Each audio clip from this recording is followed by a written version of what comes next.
ဒီခေတ်ကကိုသေးပါပြီလောက်သားပြီခင်ဗျာကျွန်တော်တို့အေးတဲ့ပရိတ်ဓမ္မရွတ်ဖပူဇော်ပွဲမန္တတွင်အေးများတိုက်နေပါပြီလာရောက်နေသုံးဆောင်ပါရန်ဒေသစွာဖြင့်ဖိတ်ကြားပါလေခင်ဗျာသူများတွေတော့လောကောင်းပါပဲ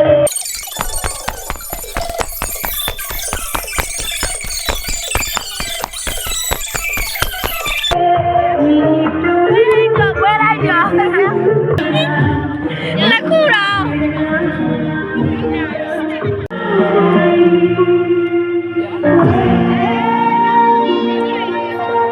နေဝင်နေမှာအစရအောင်ပါလေသိကြတယ်ဒါပြအောင်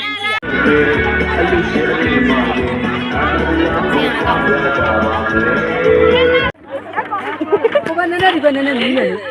တယ်ဟိုဘက်ကြွယ်ကြောပဲစားတာBye bye. Bye bye.